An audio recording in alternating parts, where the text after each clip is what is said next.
Yep, I think we should be good to go. Okay. So hello everyone. My name is Yoko Eshita. I teach Japanese right now at several locations. One of them is at BCU's Japanese Student Association as like an after-school program. So I have some of my students here. Thank you so much for coming. And for those who are new, thank you so much for coming again. Okay, so today we're going to be learning about haiku and other Japanese poetries. Who here is a poet or likes to write poems?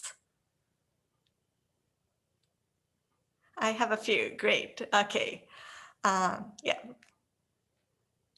I can see some of your hands up or thumbs up, great. So I'm glad some of you are poets because Japanese poetry is a little bit different from like American poetry. So let's look at what Japanese poetry looks like. So at the end, we'll have time to write your own haiku or other Japanese poetry. So I have it all set up. Okay, so today's session is called Slam Haiku and Poetry. I just got the name from Slam Poetry, but today we'll be learning about haiku and writing our own haiku at the end. If you want to contact me, this is my email address. I'll put it in the chat at the end so you can contact me if you want to share your haiku or other things with me. Okay. And during the session, feel free to unmute yourself and ask me questions or put it in the chat box and I'll address your questions as well. Mahin-san, you still have your hand raised up. Do you have any questions? Oh, no, sorry about that. Oh, okay. Let me see if I can put it down. All right. Okay. So you may be wondering what is haiku? Haiku is written like this in Japanese characters, but I'll just write it in romanization. Haiku. It is the shortest poem in the world, and it is consists of 5, 7, 5 syllables. 5, 7, 5 syllables. So total 17 syllables. And we describe what the season is happening. So we have poems that are dedicated to the spring, the summer, the fall, and the winter.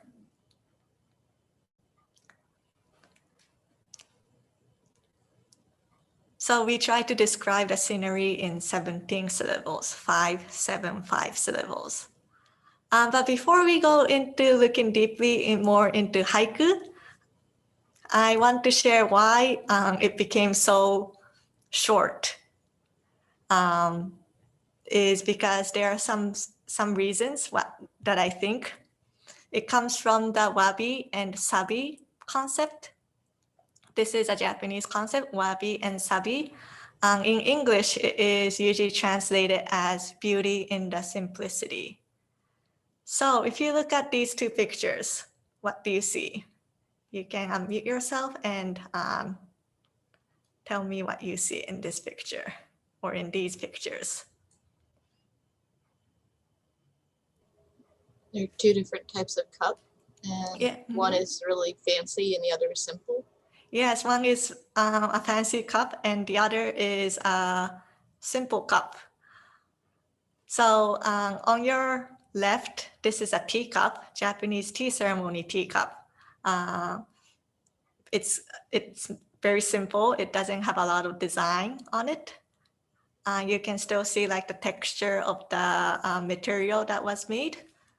On your right-hand side, you will see a Western teacup with all the fancy decorations on it, gold and some ornamental decorations on the teacup. So even within our teacups, we can see some of the differences, the wabi and the sabi. Let's look at another picture. It's these two pictures. What do you see in these pictures?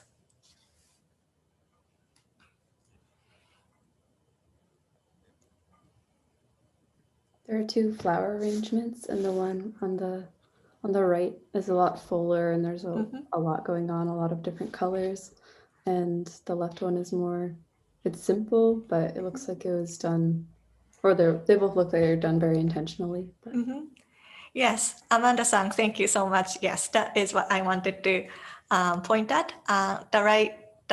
The right hand flower arrangement is very full, colorful. It has a bunch of flowers all combined. And this is considered Western flower arrangement. On your left is Japanese flower arrangement. You can see only a few flowers, but this is also intentional. We see beauty in this simplistic version of the flower arrangement. So we saw the teacup and the flower arrangements.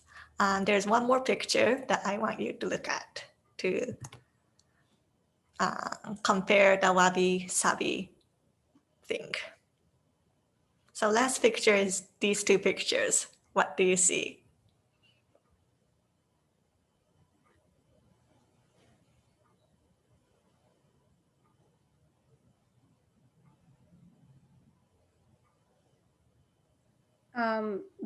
The one on the left is very minimal and simple, and it's actually giving you a lot of sort of positive energy in a way because there's a lot of space. The one on the right is beautiful in its own way, but it is slightly more it is slightly more overwhelming. That's the word I can use. Yeah. Okay, yeah, so on the left is, these both are tea rooms. I tried to find tea rooms. On the left, I chose a very, how do I say it, over the top tea room, but it is considered a tea room probably in Europe, where you can see like chandeliers, lots of decorations in the room with paintings, and the ceiling has some carvings, and then the carpet has some decoration or patterns on it as well.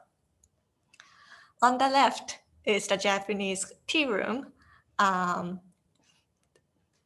This black thing in the middle is actually a kettle where you boil water so you can do the tea ceremony in this room. We sit on the floor, so that's why there's no chairs. And you can see the flower arrangement here. And then in the back, there's a simple scroll to have some kind of a painting in the room. So these two, as you can see, this is Western beauty or Japanese, sorry, not Western, Eastern beauty or Japanese beauty, and this is considered Western beauty. Both of the beauty is beautiful in its own way. I'm not saying one is better or the other one is not better, but I just wanted you to see the difference between Japanese beauty and the Western beauty.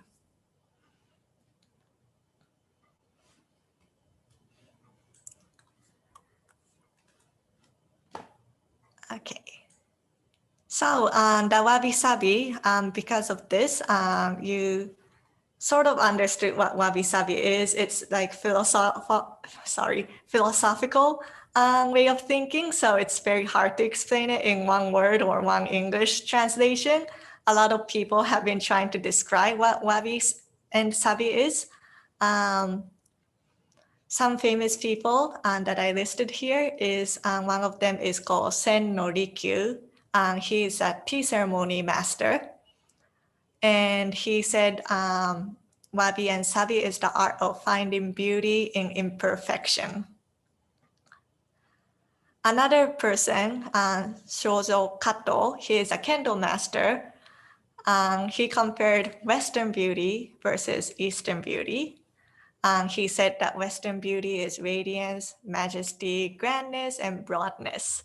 In comparison, Eastern beauty is desolateness, humility, hidden beauty. So many people has been trying to describe what wabi and sabi is, but I hope that you were able to just feel a little sense of what wabi and sabi is by comparing the pictures of the teacup, the flower arrangement, and the tea rooms.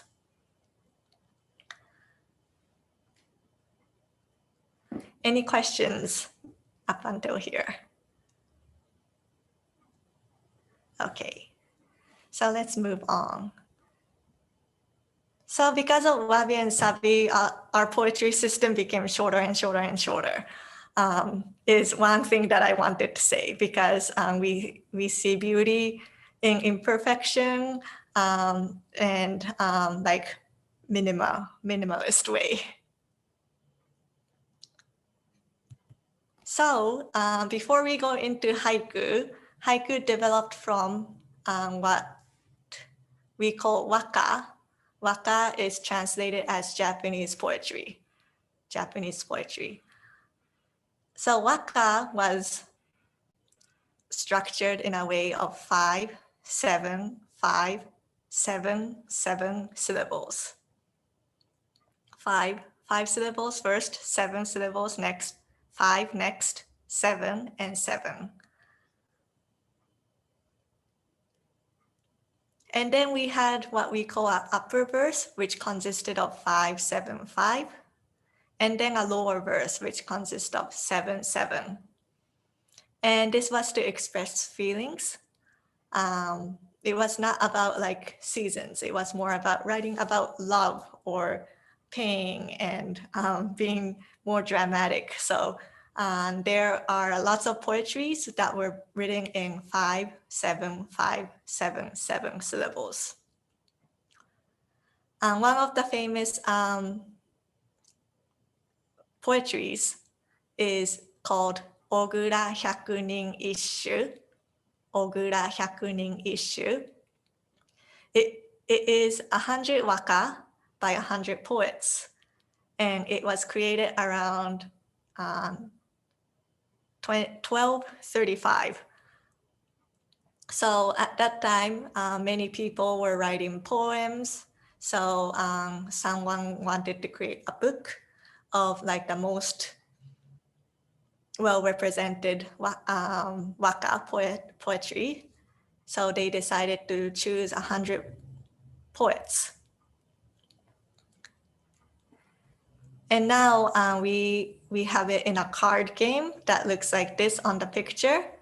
The picture on the bottom, the cards on the bottom has all the 5, 7, 5, 7, 7 syllables. And then the picture on the top, it's written in Japanese characters, but this only has the lower verse. So the 7, 7 on this card. I'll explain the reason because I have a picture or the video in the next slide that we can watch what we do with these cards and how we play it.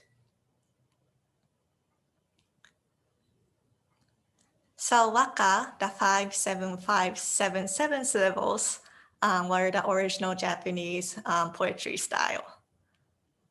People have made it into renga poetry, which you will have to collaborate with people to do this poetry, where one person would write the first verse, the upper verse, the 5, 7, 5, and then the next person will add on to what they've written in the previous one, and the lower verse, the 7, 7. The third person will add on to it again, the upper verse, the 5, 7, 5. And then the fourth person would do the lower verse, the 7, 7, and it goes on and on and on. And this renga poetry style was used when people got together, like sort of like a social gathering or like a party, especially in the upper class. And they would just spend hours writing poetries together.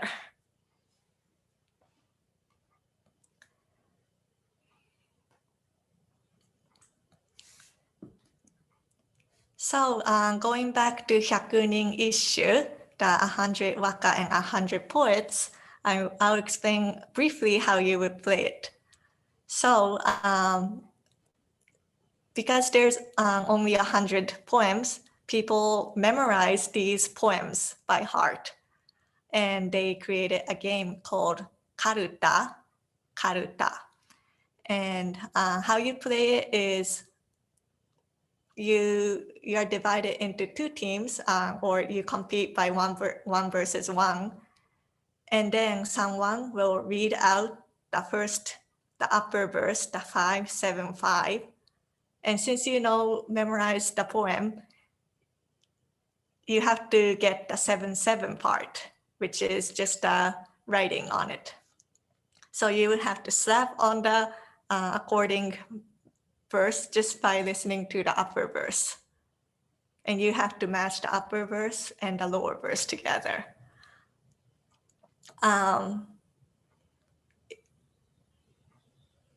Some people are very, very competitive. So once they hear like the first two words from the upper verse, they would know what the lower verse is.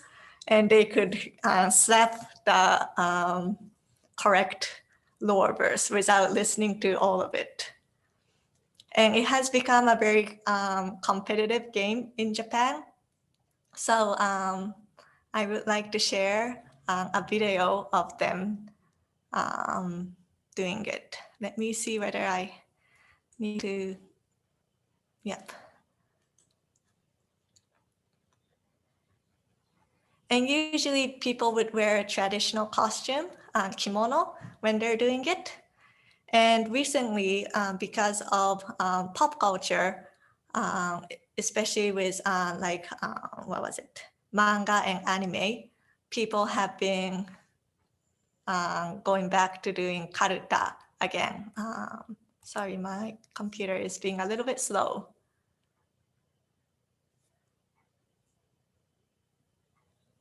Hopefully it will work. While I'm waiting for the video to load, do you have any questions? Okay, okay. So who here have heard of like karuta? Karuta, no one? Okay.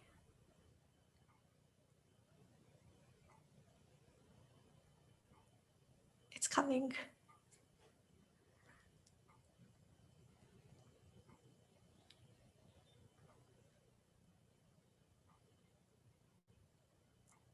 Okay, maybe not today.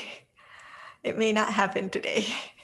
But I will share the slide with you. I will get your, your registration, and I can send it to you so you can watch it. Oh, here it is, great. Hopefully it will load so you can watch it smoothly. So this person and this person is competing, and then on the floor, there are the cards, just the lower verse. So they have to listen to the upper verse and then determine where the lower verse is. So it's also a memory game too, because you have to remember where all of the cards are. So let's watch some of it and how fast they can slap the cards.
Okay, hopefully that streamed okay on your side as well. Okay. It actually lagged a little bit, but it would be great if you could at a later point share a link to that and we can kind of either put it in the chat or just circulate it over email. But we Okay. got the gist of it though. All Yeah. right. Okay. Okay. Yeah, so I'll share the slide with you. So it's okay if you couldn't watch it or if it Yeah. was lagging. Okay. And so going back to haiku. So we saw that haiku, there was an original Japanese poetry system called 5-7-5-7-7 syllable. But there was this person who established the haiku. His name is Matsuo Basho. Matsuo Basho. Matsuo is his family name. Matsuo Basho. He was born in Iga, Mie Prefecture, which is right here, right next to Kyoto Prefecture. Tokyo is about here, very, very far away from Tokyo. And he established the short style poem. At that time, it was not called haiku, but it was just 5-7-5 syllables. And he liked to travel, so he wrote these short style poems while he was traveling. And he wrote over 1,000 haiku while he was alive. Unfortunately, he passed away in Osaka while traveling at the age of 50. And this is a picture of him.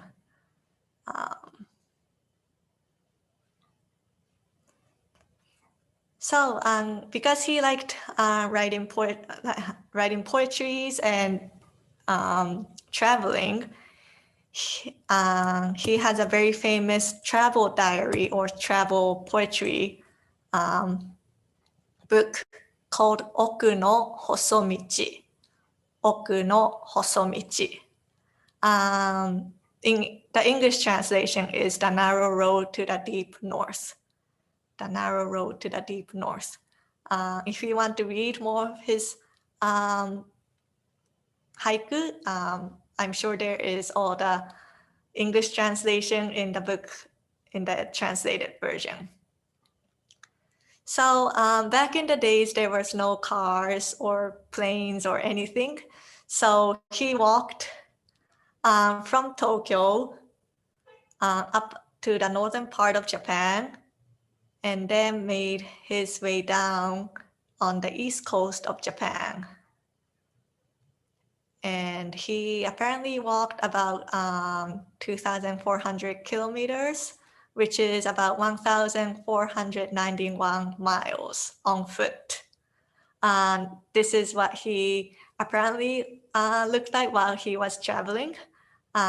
He had a servant as well, but he was walking on foot, and in many occasions he stopped at certain places and wrote what he saw and what his feelings were while traveling.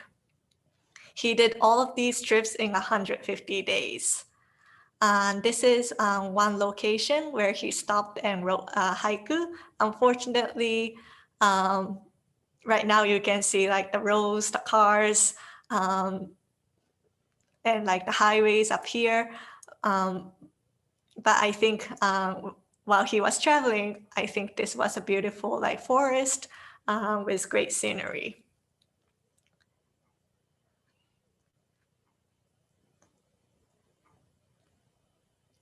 So he established the haiku, the 5-7-5 syllables poetry style. And one of his famous haiku is this.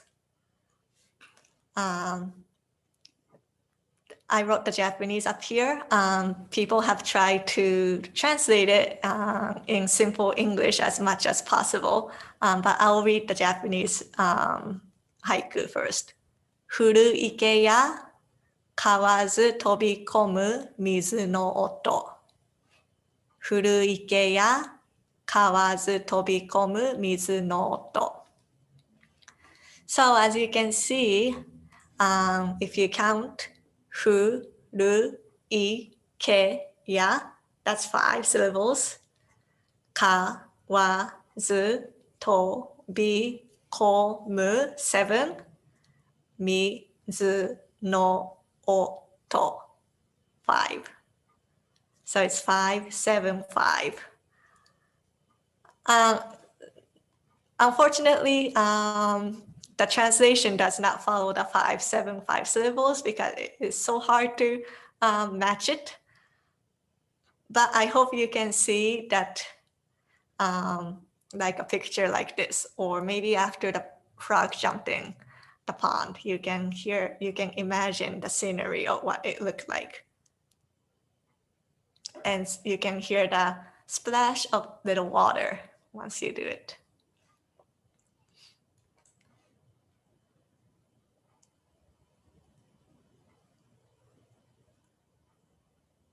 Everything good so far? Okay.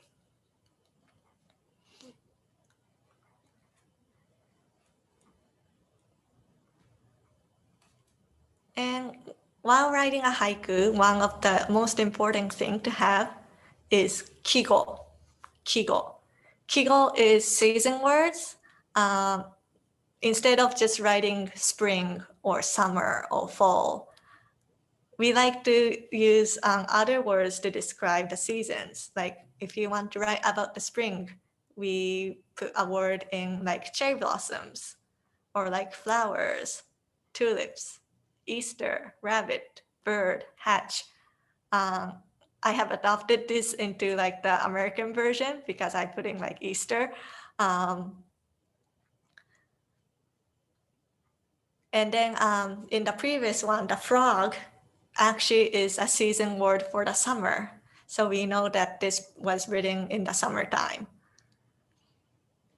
So in the summer, you can write like beach, sun, ice cream, watermelon, strawberry, barbecue, fireworks, camping, skadas, hot.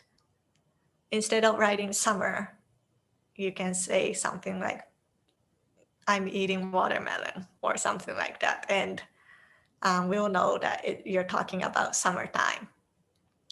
Fall, you can write like pumpkin, apple pie, turkey, Halloween, Thanksgiving, fallen leaves, rake. There's much more, so you can be creative. These are just examples. And then in the winter, you can talk about like the snow, hot chocolate, skating, ski, soup, blanket, New Year, snowman, or like cold, being cold, or freezing. So in order to have a good haiku, you would need to have at least one kigo, or season words. And it's better if you don't say like summer or fall. Use the season words to describe it.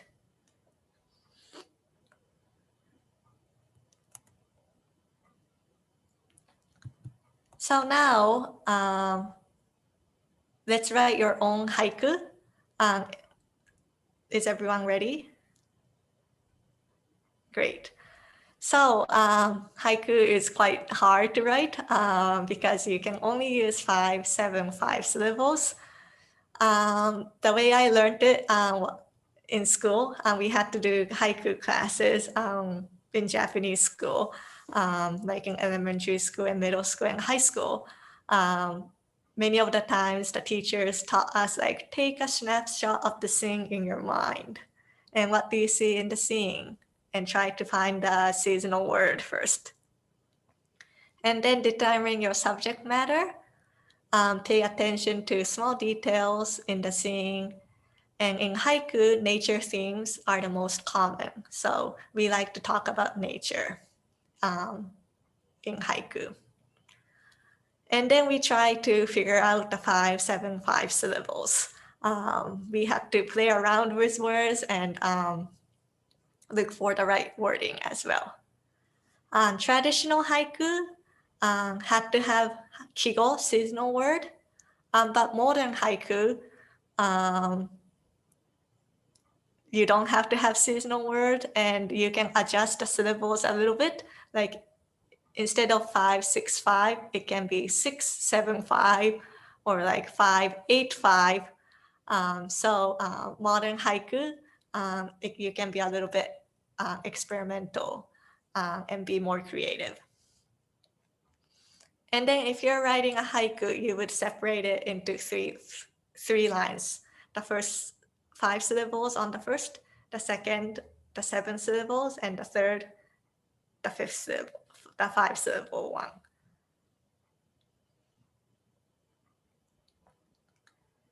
So in Japan, we like to structure our poems in syllables. It's very different from English poetry, where you will have to rhyme.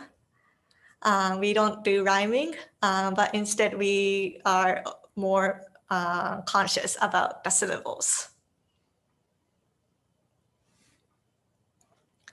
So I'll share a Google Doc momentarily where you can write and share in there. You can do multiple things. You can write a haiku, or you can write a waka, the 5-7-5-7-7 syllable version. Or you can, because since this is a Google Doc, you can collaborate writing renga. Renga was the first person writes the 5-7-5, the next person writes 7-7, the third person would go back to 5-7-5, fourth person would do the 7-7-1, and it keeps on rotating. So let me unshare this. So you have lots of options to do, to choose from.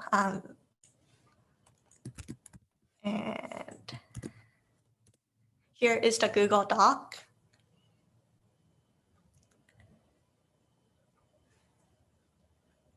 So you can write your haiku, your own haiku. You can put in seasonal words if you want to. You don't have to. You can be experimental, be modern. Or you can write waka, the 5-7-5-7-7. Or you can collaborate doing renga with your classmate today. So I'll give you about 20 minutes and let's share what your products are. Is everyone okay? All right.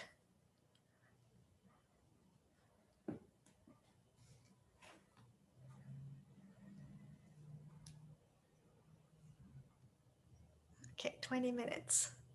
I should have brought music. Timer.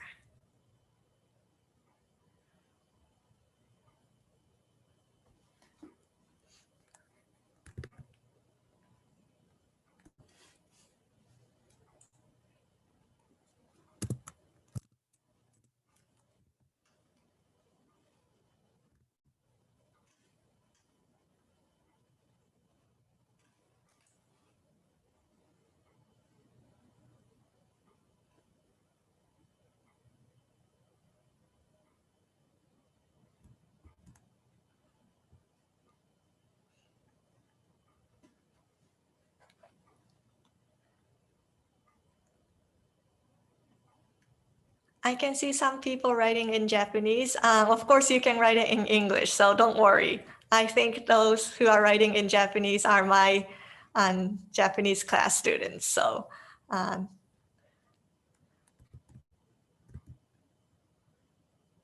of course, you can put it in the chat as well. Thank you.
Hopefully I can share my audio.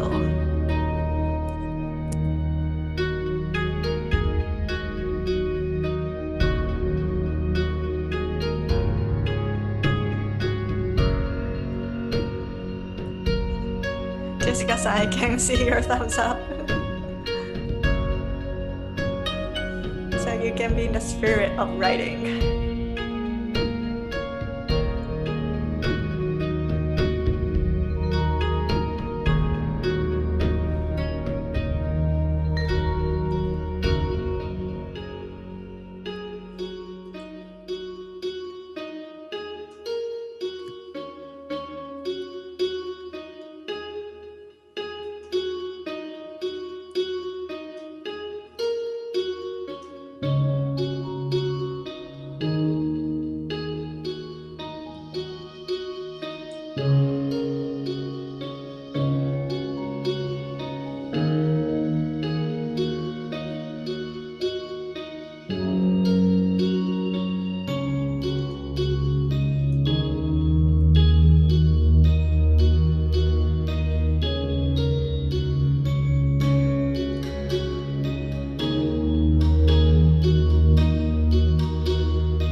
can see some really good haiku, and Renga is coming along to the collaboration poetry. We have another 8 more minutes or so, you'll have time to probably write one more.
Most of you have finished, and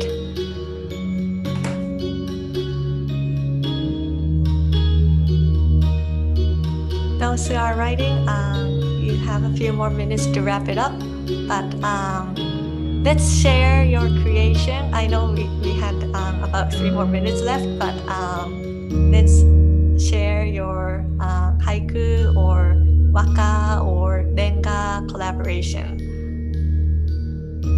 So who would want to share first or want to read it? I know everyone, we can read. Everyone's just reading on the Google Doc, but who wants to? Okay, Catherine-san.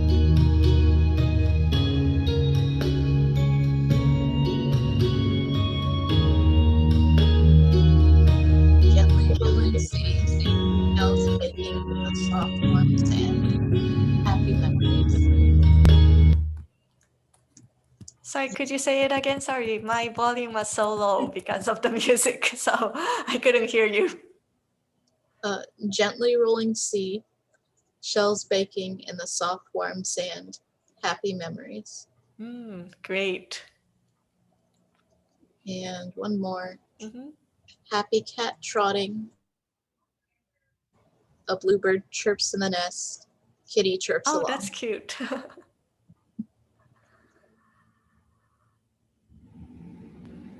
Okay, who wants to share their product, their poetry?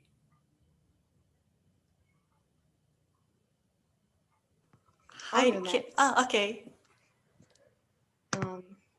All right. Dead leaves underfoot, hear their bones shatter like glass. I will be there soon. It seems very deep. Yes. Did you write another one? Yeah, I did. Okay. On the long highway, I watch the rearview mirror, ahead thick with fog. It's mysterious with the fog. Great. Who wants to read their poetry next? Keita-san, is that your hand going up? Okay. I wrote in Japanese. Okay. Tapioca wa mogu mogu tabeta amai desu. Could you give us the translation for everyone? It can be the rough translation. Is chewy as I eat it. It's sweet. That's because I was out eating bubble tea with my friends. So I was like, tapioca. Be fun haiku. Yes, modern haiku. Great. Who else wants to share? I could go. Sure. So I wrote three. The first one's actually like a mixture of East meets West. There's a daffodil, and there are William's words worth 100 more.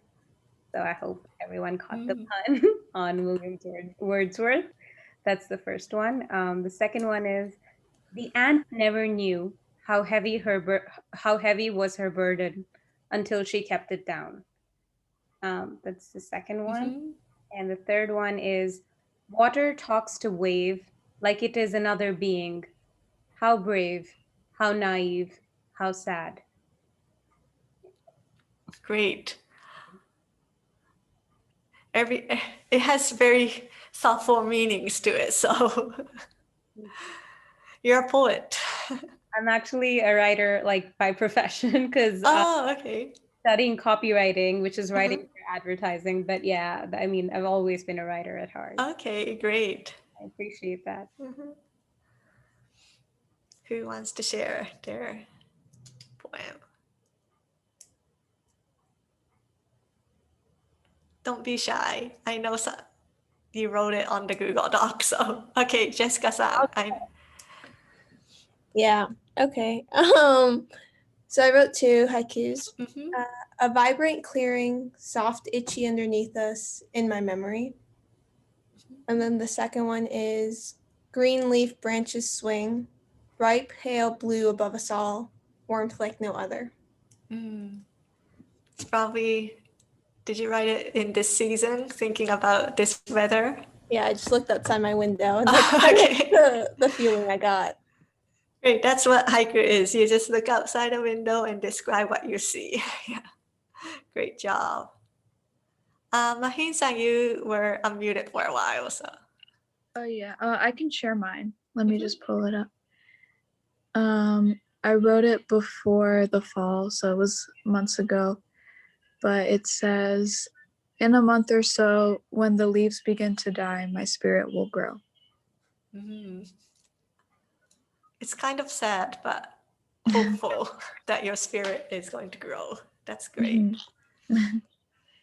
Did you used to write haiku before this class? Yeah, I've written a few, not too many, but I do like to write haikus. So Great. Interesting. Yeah. Cliff-san, do you want to share yours? I know you put it in the chat, but.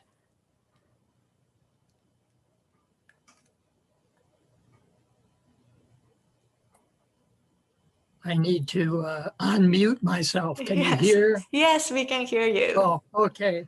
Well, the one that has to do with me looking out my window, there's a magnolia tree.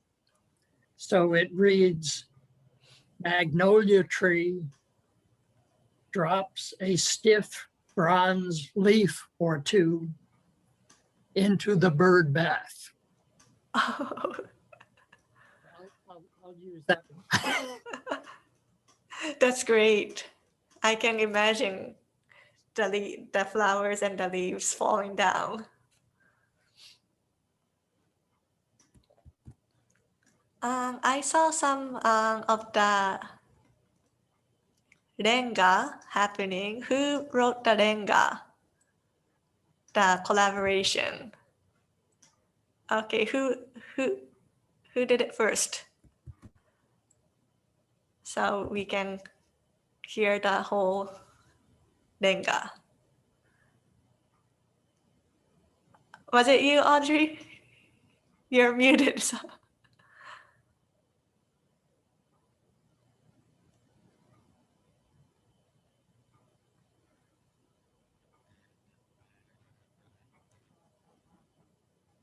You're still muted, Audrey. Hey, sorry. I'm whatever. We all know. But allow me to show you the cherry tree that did not inspire it, but the pollen that I am sweeping off the porch at the moment. So it just kind of ended the term. The end of the term, tired and grateful for spring, pollen-covered brain. And someone followed that. Who swallowed that? I did. I did the second part, the 7/7. I'm not really sure who added the third line. Okay. To be there or not, but the sun brings a promise. Rest soon in its warm embrace. And then who wrote the third verse? Catherine-san.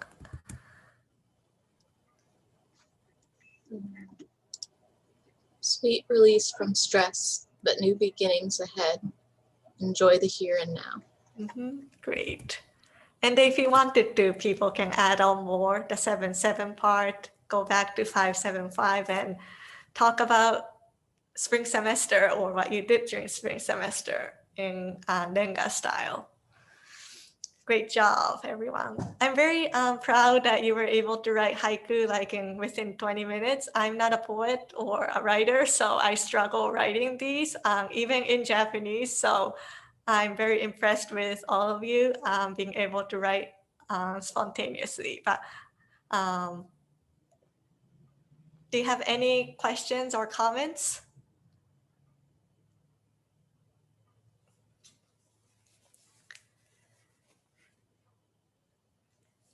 Okay.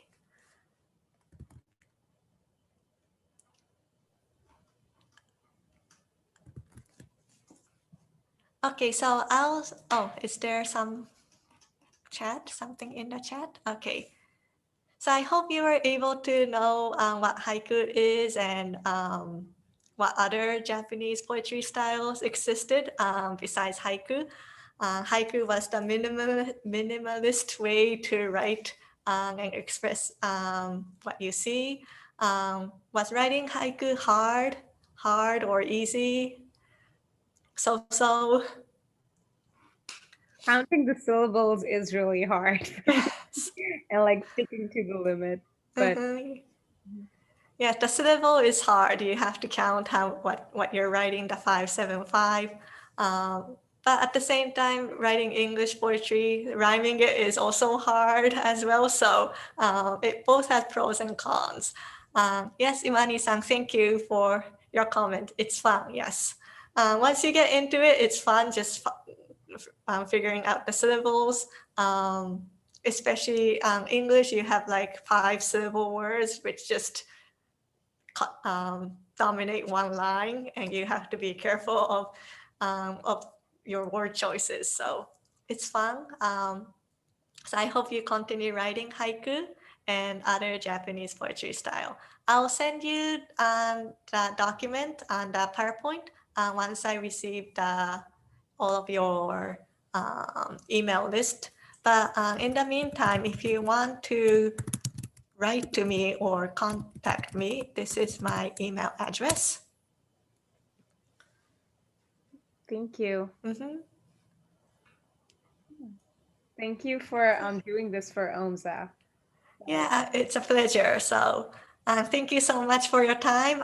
Enjoy the great weather. If you want to still talk with me after class, feel free to stay and we can talk. So ありがとうございます and hope to see you soon. ありがとうございます。ありがとうございます。ありがとうございます。